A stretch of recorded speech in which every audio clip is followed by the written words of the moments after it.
10ปีแห่งการพัฒนาธนาคารนโยบายบาทเดียวไม่แห่งการก้าวไปหันเป็นธนาคารพัฒนาชนบทพร้อมกันพัฒนาเพื่อความมั่นคงและยืนยง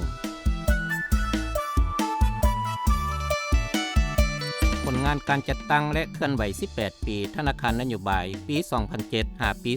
2025ภายหลังประเทศชาติได้รับการปลดปล่อยอย่างสมบูรณ์และได้สถาปนาสาธารณรัฐประชาธิปไตยประชาชนลาวในปี1975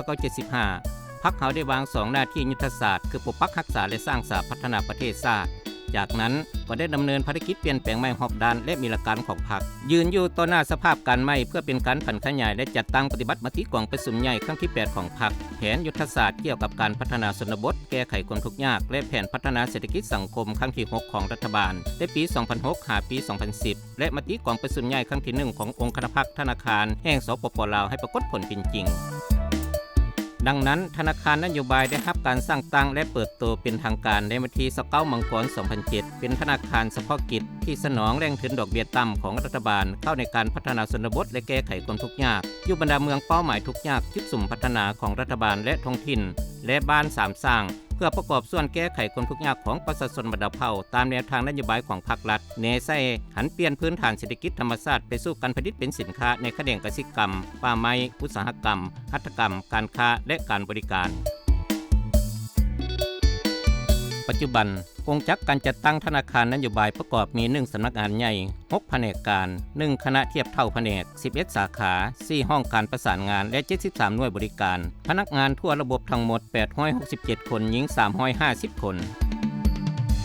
กงจักรการจัดตั้งขั้นสำนักงานใหญ่อยู่นครหลวงเวียงจันทร์ประกอบด้วยองค์การจัดตั้งพรรคสภาบริหารคณะอำนวยการและบรรดากงจักรช่วยเวียกเช่นว่าแผนกแขนงตามสายงานที่ปฏิบัติหน้าที่เป็นเสนาธิการรอบด้านและมีการจัดตั้งนำพาอย่างเป็นระบบครบสุดตามพระบทบาทสิทธิและหน้าที่ของตนในนั้นกงจักรพรรคธนาคารนโยบายแม่นหากฐานพรรคหนึ่งที่ขึ้นกับองค์คณะพรรคธนาคารแห่งสปป.ลาวส่วนกงจักรบริหารรัฐแม่นมีสภาบริหารเป็นกงจักรการนำสูงสุดโดยแม่นรัฐบาลเป็นผู้แต่งตั้งและมีส่วนร่วมจากหลายภาคส่วนกงจักรการจัดตั้งขั้นหักฐานท้องถิ่นอยู่บรรดาแขวงประกอบด้วยองค์การจัดตั้งพรรคสาขาห้องการประสานงานและหน่วยบริการซึ่งเคลื่อนไหวปฏิบัติหน้าที่สนองสินเชื่อและการบริการอยู่บรรดาเมืองเป้าหมายทุกยากเขตจุดสุ่มพัฒนาของรัฐบาลและท้องถิ่นและบ้านสามสร้างเป็นหน่วยงานภาคสนามประกอบส่วนเรียกงานพัฒนาชนบทและแก้ไขความทุกข์ยากตามพระบทบาทของตนกงจักรพรรคอยู่หักฐานแม่นเคลื่อนไหวขึ้นกับองค์คณะพรรคท้องถิ่นเมืองแขวงสำหรับกงจักรบริหารรัฐบรรดาสาขาขึ้นกับสำนักงานใหญ่ธนาคารนโยบายรูปแบบการสนองสินเชื่อเน้นใช้การสนองสินเชื่อแบบมีส่วนร่วมมีการคัดย้อนโครงการเป้าหมายร่วมกับคณะกรรมการคุ้มครองสินเชื่อและแก้ไขหนี้แต่ละขั้นประกอบมีคณะกรรมการคุ้มครองสินเชื่อและแก้ไขหนี้ขั้นบ้านคณะกรรมการคุ้มครองสินเชื่อและแก้ไขหนี้ขั้นเมืองและคณะกรรมการคุ้มครองสินเชื่อและแก้ไขหนี้ขั้นแขวงกงจักรการจัดตั้งพรรคธนาคารนโยบายได้สำเร็จการเปิดกองประชุมใหญ่คณะพรรคหักฐานของตนได้3สมัยคือกองประชุมใหญ่ผู้แทนสมาชิกพรรคคณะพรรคหักฐานทนบสมัยที่1ในวันที่30 มังกร 2015กองประชุมใหญ่ผู้แทนสมาชิกพรรคคณะพรรคหักฐานทนบสมัยที่2ในวันที่18 กุมภาพันธ์ 2020และกองประชุมใหญ่ผู้แทนสมาชิกพรรคคณะพรรคหักฐานทนบสมัยที่3ในวันที่6 มิถุนายน 2025กงจักรการจัดตั้งสภาบริหารธนาคารนโยบายประกอบมีสมาชิก9ท่านคือ 1. ผู้ว่าการธนาคารแห่งสปป.ลาวเป็นประธาน 2. รองผู้ว่าการธนาคารแห่งสปป.ลาวเป็นรองประธาน 3. หัวหน้ากรมจากกระทรวงการเงินเป็นกรรมการ 4. หัวหน้ากรมจากกระทรวงแผนการและการลงทุนเป็นกรรมการ 5. หัวหน้ากรมจากสำนักงานนายกรัฐมนตรีเป็นกรรมการ 6. หัวหน้ากรมจากกระทรวงเกษตรกรรมและป่าไม้เป็นกรรมการ 7. หัวหน้ากรมจากกระทรวงอุตสาหกรรมและการค้าเป็นกรรมการ 8. ผู้อำนวยการธนาคารนโยบายเป็นกรรมการ 9. รองผู้อำนวยการธนาคารนโยบายผู้ชี้นำเวียกงานสินเชื่อเป็นกรรมการกงจักรการจัดตั้งคณะอำนวยการธนาคารนโยบาย18ปีผ่านมาได้ปรับปรุงผู้อำนวยการรวมมี7สมัยคือผู้อำนวยการธนาคารนโยบายสมัยที่1ปี2007หาปี2010ผู้อำนวยการธนาคารนโยบายสมัยที่2ปี2010หา2013ผู้อำนวยการธนาคารนโยบายสมัยที่3ปี2013หาปี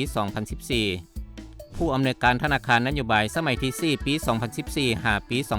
2018ผ ผู้อำนวยการธนาคารนโยบายสมัยที่5ปี2018 5ปี2022ผู้อำนวยการธนาคารนโยบายสมัยที่6ปี2022 5ปี2024ผู้อำนวยการธนาคารนโยบายสมัยที่7ปี2024หาปัจจุบันภายใต้การนำพาและชี้นำของคณะพรรคหากฐานคณะสภาบริหารและคณะอำนวยการธนาคารนโยบายในตลอด18ปีผ่านมาสามารถญาติได้ผลสำเร็จใหญ่หลวงหลายด้านในการสนองสินเชื่อเข้าในเมืองเป้าหมายทุกยากจุดสุ่มพัฒนารัฐบาลและท้องถิ่นพร้อมด้วยบ้าน3สร้างดังนี้ 1. เวียกงานสนองสินเชื่อให้ประชาชนโดยได้นำไส้ทุนเข้าในเป้าหมายต่างๆเช่นว่าปลูกข้าวมันต้นอ้อยสาลีพืชผักชากาแฟหมักแหนงหมักเกียงยางพาราเลี้ยงงัวหมูไก่ปลาและอุปกรณ์การผลิตเส้นเฝออาหารและมันต้นแห้งตำแผ่นขวดแกะสลักสนองปัจจัยอุปกรณ์พาหนะการผลิตและเก็บซื้อผลผลิตกสิกรรมรวมเงินสนองสินเชื่อทั้งหมด 8,200 กว่าตื้อกีบสามารถเข้าถึง17แขวง1นครหลวง144เมืองในนั้นเมืองทุกยากจำนวน75เมืองเข้าถึงบ้านทั้งหมด 5,000 กว่าบ้าน 40,000 กว่ากลุ่มเข้าถึงครอบครัวทั้งหมด 200,000 กว่าครอบครัวเขตชนบทห่างไกลศอกนีกนับหมื่นได้รับการพัฒนาหลายขึ้นหลายครอบครัวได้เข้าถึงแหล่งทุนของธนาคารนโยบายเพื่อพัฒนาครอบครัวให้มีเวียกเฮ็ดงานทำมีรายได้สามารถยกระดับชีวิตการเป็นอยู่ดีขึ้นและหลุดพ้นจากความทุกข์ยากเทื่อละกาว 2. รูปแบบการสนองสินเชื่อแบบใหม่ผ่านองค์การปกครองท้องถิ่นโดยให้องค์การปกครองขั้นท้องถิ่นเข้ามามีส่วนร่วมก็คือการสนองสินเชื่อผ่านองค์การจัดตั้งการเมืองสังคมและกองทุนขั้นบ้านหรืออกสกฮอดท้ายปี2024มียอดสินเชื่อจำนวน500กว่าตื้อกีบเท่ากับ18ส่วนร้อยของยอดสินเชื่อทั้งหมดรวมเอา1นครหลวง17แขวง125เมือง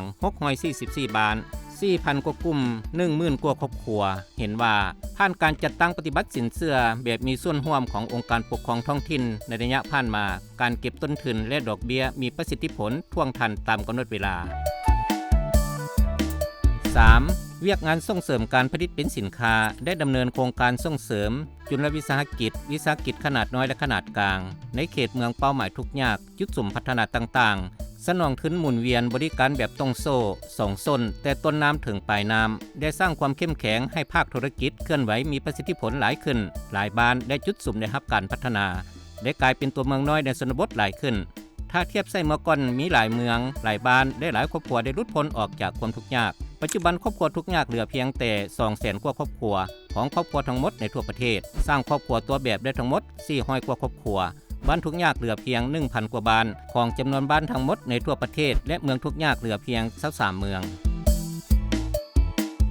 ธนาคารนโยบายตัวไหนขึ้นในการผลิตพืชผักคือข้าพเจ้านี้ผลิตผักกะหล่ำการลงทุนนี้เฮกตาร์นึงเอาปลูกผักกะที่ถืออยู่สิมงประมาณ 40,000 กกเอาลงทุนตกอยู่สิมงประมาณ 4-50 บาทนี่แหละสหกรณ์พ่อแม่ประชาชนของเฮาก็บ่มีว่าซั่นซะนะทางธนาคารนโยบายเพิ่นก็ถือว่าปล่อยทุนร้อนให้แก่ประชาชนนั่นแหละในการผลิตพืชผักหรือผลิตกาแฟเพิ่นให้พ่อแม่ประชาชนของเฮาสร้างรายรับให้ครอบครัวให้เพิ่มขึ้นการขายอยู่ในเฮกตาร์นึงนี่ 40,000 กกเฮามาเฉลี่ยว่ากกละโลก็สิได้อยู่ประมาณ40ต้นคันว่าเฮาขายเป็นเงินก็ได้หลายพอสมควรว่าซั่นซะดีมกดีใจนำธนาคารนโยบายของพวกเฮาเพิ่นมาสุขนูให้พ่อแม่ประชาชนของเฮามีอยู่มีกินเนาะเศรษฐกิจครอบครัวก็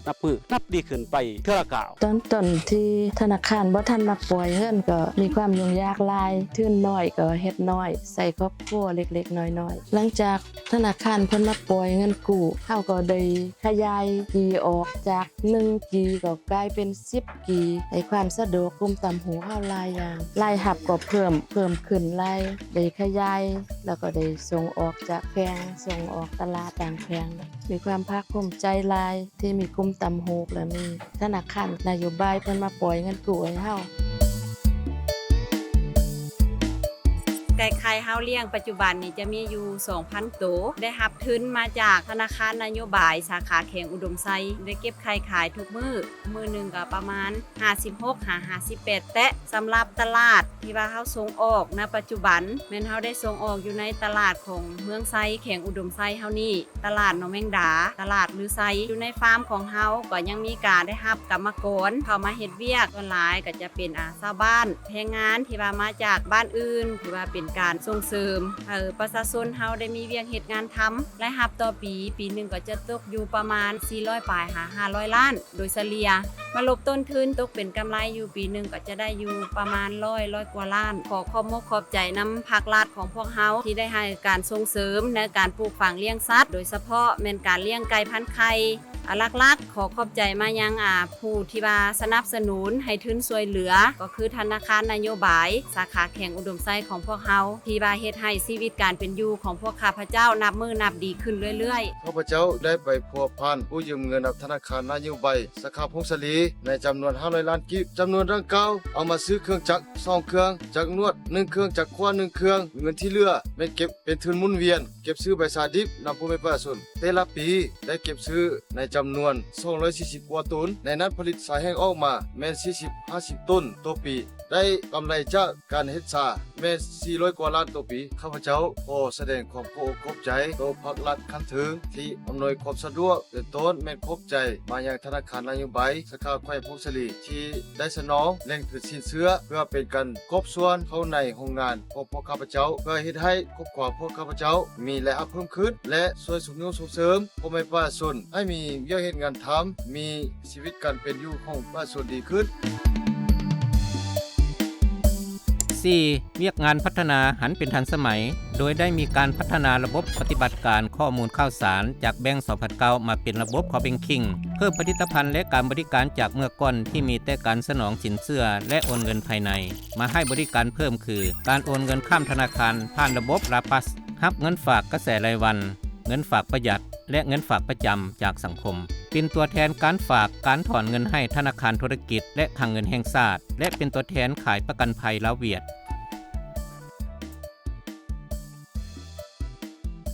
จากผลงานในการประกอบส่วนตลอดระยะ18ปีผ่านมาธนาคารนโยบายได้รับการยกย่องสรรเสริญจากพรรครัฐบาลและธนาคารแห่งสปป.ลาวในนี้มีเหรียญใส่แรงงานชั้น2ชั้น3และใบยกย่องจำนวนหนึ่งให้แก่กรมกองหลวงหมู่และบุคคลอย่างสมเกียรติในตลอดระยะ18ปีผ่านมาถึงแม้นว่าธนาคารนโยบายได้สร้างและจะลึกผลงานได้อย่างหลวงหลายโดยเฉพาะ 1. ได้สร้างบุคลากรจำนวนหนึ่ง 2. ได้สร้างตารางการบริการที่ทั่วถึงที่มีสำนักงานสาขาอยู่บรรดาแขวงมีหน่วยบริการอยู่บรรดาเมืองเป้าหมายมีห้องการประสานงานอยู่แขวงที่ยังบ่ทันมีสาขา 3. มีฐานลูกค้าจำนวนหลายกว่า 200,000 กว่ารายและ 4. พนักงานธนาคารนโยบายได้เข้าใจกลไกประสานงานกับองค์การปกครองท้องถิ่นแต่ละขั้นและกำแน่นสภาพยุทธพิเศษประชาชนบรรเภาอยู่ชนบทแต่เมื่อเทียบกับความเรียกร้องต้องการในระยะใหม่แม่นบ่เพียงพอฉะนั้นเพื่อตอบสนองและตอบโจทย์มติ04กมสพก็คือกรมการเมืองศูนย์กลางพรรคว่าด้วยการสร้างเศรษฐกิจเอกราชเป็นเจ้าตนเองหรือสอจเพื่อนำพาประเทศชาติให้หลุดพ้นออกจากประเทศและพัฒนากรมการเมืองศูนย์กลางพรรครัฐบาลแห่งสปป.ลาวได้ตกลงเห็นดีตามการคุ้นควรนำเสนอของธนาคารแห่งสปป.ลาวกระทรวงการเงินและการเห็นดีเอกภาพของคณะปฏิรูปรัฐวิสาหกิจหันธนาคารนโยบายเป็นธนาคารพัฒนาชนบทเริ่มแต่ท้ายปี2025เป็นต้นไปสำหรับทิศทางแผนการและการเคลื่อนไหวของธนาคารพัฒนาชนบทยุทธศาสตร์5ปีจาก2026หา2030และวิสัยทัศน์10ปี2026หา2035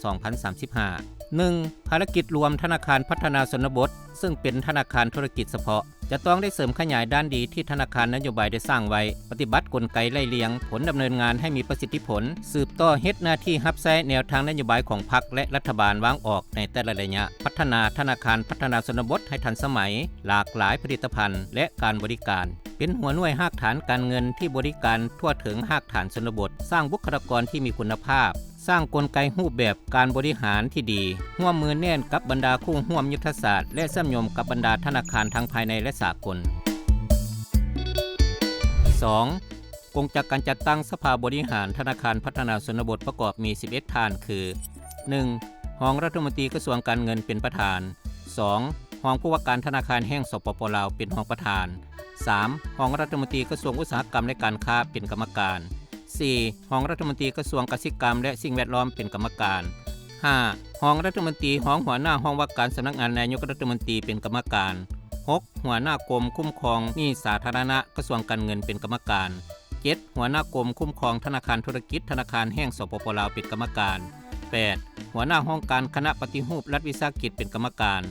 9. หัวหน้าคณะวิชาเศรษฐศาสตร์มหาวิทยาลัยแห่งชาติสมาชิกอิสระเป็นกรรมการ 10. ประธานสภาวิชาชีพบัญชีและนักตรวจสอบสมาชิกอิสระเป็นกรรมการ 11. ผู้อำนวยการธนาคารพัฒนาชนบทเป็นกรรมการทั้งเป็นหัวหน้ากองเลขาสภาบริหารพพบ 3. เพื่อเฮ็ดให้การดำเนินงานของธนาคารพัฒนาชนบทเป็นไปตามแนวคิดยุทธศาสตร์แห่งความมั่นคงและยืนยงธนาคารพัฒนาชนบทได้มียุทธศาสตร์ฮอดปี 2030 และวิสัยทัศน์ฮอดปี 2035 ดังนี้ธนาคารนโยบายถึงว่าปัจจุบันได้มีการหันเปลี่ยนมาเป็นธนาคารพัฒนาชนบทพร้อมเดียวกันนี้ก็ได้มีการกำหนดออกมาเป็นวิสัยทัศน์หรือว่าวิชั่นในระยะเวลา 10 ปีนับแต่ปี 2026-2035 เพื่อสร้างธนาคารพัฒนาชนบทให้กลายเป็นธนาคารแถวหน้าในการให้การช่วยเหลือทางด้านการเงินและการสนับสนุนในการพัฒนาในกลุ่มเขตชนบทเป็นรากฐานอันสำคัญในระบบเศรษฐกิจของประเทศให้มีความยืนยงพร้อมนั้นยังได้วางยุทธศาสตร์หรือว่า strategy ในระยะเวลา 5 ปีนับแต่ปี 2026-2030 เพื่อให้ธนาคารพัฒนาชนบทกลายเป็นศูนย์กลางทางด้านการเงินครบวงจร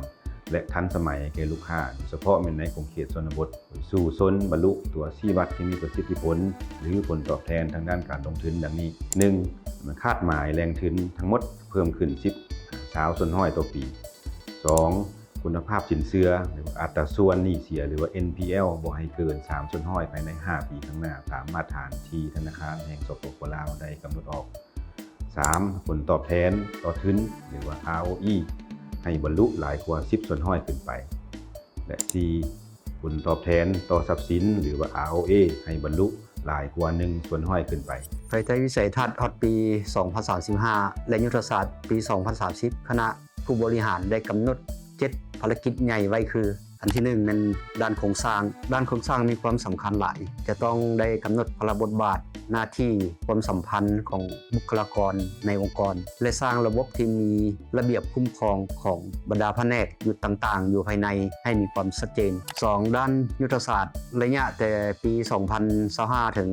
2030 เป้าหมายใหญ่คือสู้ชนให้กลายเป็นศูนย์กลางทางการเงินครบวงจรและทันสมัยแก่ลูกค้าอยู่เขตชนบทและได้วางเป้าหมายผลตอบแทนการดำเนินธุรกิจไว้คือ ROA จะต้องบรรลุ 1% ขึ้นไปและ ROE จะต้องบรรลุหลายกว่า 10% ซึ่งเป็นคาดหมายสู้ชนไว้สูง 3. ด้านรูปแบบการบริหาร 1. เน้นสร้างนโยบายและระบบการบริหารที่ดีโดยคำนึงถึงความสำคัญของกระบวนการบริหารด้านความเสี่ยงมีความต่อเนื่องทางด้านธุรกิจเพื่อสร้างความเชื่อมั่นและความพึงพอใจให้ผู้ใช้บริการ 2. เน้นการสร้างวัฒนธรรมการเฮ็ดเวียกภายในธนาคารให้กลายเป็นพฤติกรรมเป็นทัศนคติของผู้บริหารทุกระดับและพนักงานในทั่วระบบ 4. พนักงานเป็นทรัพยากรที่สำคัญและล้ำค่าที่สุดเพื่อขับเคลื่อนองค์กรให้เติบโตและก้าวไปถึงวิสัยทัศน์ที่ได้กำหนดไว้ฉะนั้นการบริหารบุคลากรจะต้องมีกระบวนการที่ดีและมีความเข้มงวดเริ่มจากขั้นตอนการคัดเลือกการนำใช้การบำรุงสร้างและการพัฒนาให้มีความสามารถมีทั้งประสิทธิภาพ 5. ระบบการปฏิบัติเรียงงานเร่งดำเนินการปรับปรุงบรรดาองค์ประกอบระบบขบวนการขั้นตอนการเฮ็ดเวียกให้เชื่อมโยงกันการเฮ็ดเวียกร่วมกันพร้อมกันนั้นก็ค้นคว้าเอาระบบโปรแกรมต่างๆมานำใช้เข้าในขบวนการเฮ็ดเวียกให้สอดคล้องกับความต้องการและโครงสร้างขององค์กรเพื่อช่วยสนับสนุนให้พนักงานเพิ่มประสิทธิภาพในการเฮ็ดเวียกและบรรลุเป้าหมาย 6. ด้านค่านิยมร่วมกำหนดค่านิยมร่วมกันภายในธนาคารเพื่อเป็นแนวทางหรือระบบความคิดที่จะดำเนินการร่วมกันผู้บริหารทุกระดับตลอดพนักงานต้องรับรู้เข้าใจอย่างลึกซึ้งและยึดถือปฏิบัติร่วมกันค่านิยมร่วมกันเป็นสิ่งที่ธนาคารถือเป็นความสำคัญเพื่อเสริมสร้างความเป็นปึกแผ่นและความสามัคคีเป็นอันหนึ่งอันเดียวกัน 7. ด้านทักษะความรู้ความสามารถธนาคารพัฒนาชนบทถือบุคลากรเป็นใจกลางและมีความสำคัญอันดับหนึ่งที่จะนำเอาธนาคารพัฒนาชนบทให้มีการพัฒนามีความเติบโตมีความมั่นคงและยืนยงฉะนั้นจะต้องได้สร้างระบบการคุ้มครองบริหารบุคลากรให้มีความทันสมัยคัดเลือกผู้ที่มีความรู้ความสามารถและมีทักษะ สร้างให้มีระบบการบำรุงสร้างการนำไส้และระบบประเมินผลที่มีตัวชี้วัดถึงผลสำเร็จอย่างมีวิทยาศาสตร์ใน7ภารกิจใหญ่นี้จะได้ดำเนินควบคู่กันไปเพราะมีความสัมพันธ์และมีความเชื่อมโยงกันโดยมีจุดประสงค์หลักคือการสร้างให้ธนาคารพัฒนาชนบทมีประสิทธิภาพในการดำเนินงานทุกด้านเพื่อบรรลุภารกิจยุทธศาสตร์และวิสัยทัศน์ที่ได้วางไว้ดังคำขวัญที่ว่าพร้อมกันพัฒนาเพื่อความมั่นคงและยืนยง พร้อมกันพัฒนาเพื่อความมั่นคงและยืนยง